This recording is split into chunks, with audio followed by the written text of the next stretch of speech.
anybody is, or anyone who's a professional athlete is ever completely satisfied with how good he is or what he does. You know, you can never just say, okay, I'm as good as I want to be, and I'll just stay this way, because you really don't stay this way. You know, every year there's younger guys and more guys, and they bring in this guy and they bring in that guy, and guys you're playing against are getting better and better, and you've got to improve along with it, or you'll just be, you know, tossed aside. Carling O'Keefe Sports, personal and up close with Ray Elgaard. He's missed the past couple of games with a sore knee, but Saskatchewan fans will be glad to know that Ray will be back in the lineup next week. He has certainly become one of the more dangerous receivers in the CFL. What's interesting about his development, however, is that he never took the game seriously until he went to college at the University of Utah. Where I went to high school, they didn't play football, so, you know, the big sport in Vancouver at the time was rugby, and the school I went to, you know, had a really good rugby team. We won BC championships, you know, like 5 years that I went to school there, we only lost 2 games type of thing. And so, you know, we were really involved in rugby, and then outside of high school, they had club teams there that you could play on at the same time you were going to school, and as well you could play after school, and so I got really involved in that. It was probably had a lot to do with me being a pretty good athlete, you know, and enabled me to go to school in the States and be successful there. Success, of course, requires a good attitude, and that's something Ray also learned, though very slowly, from his college coaches at Utah. When I was in college, I was just kind of there having a good time, you know, playing football and going to school. But, you know, I guess the more football went on, the more I thought about it.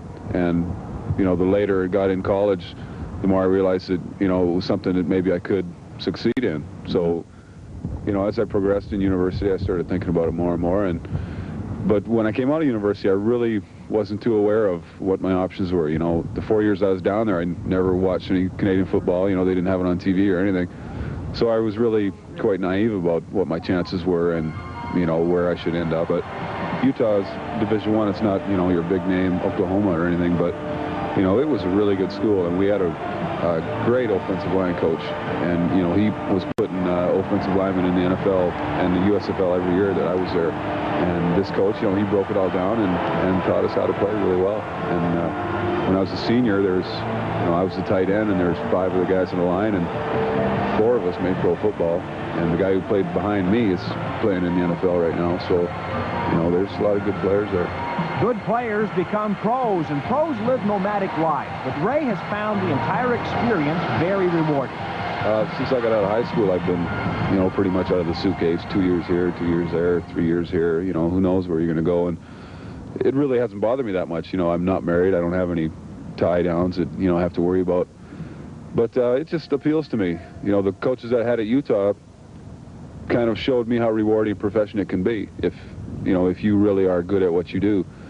And, you know, I kind of like the idea of doing that. You know, you're more than just coaching football.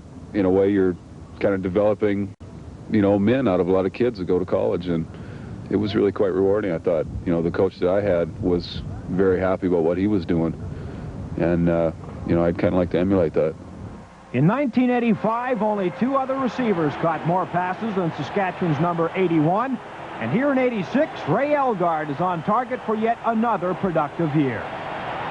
This is the CFL on CTV. Halftime continues in a moment.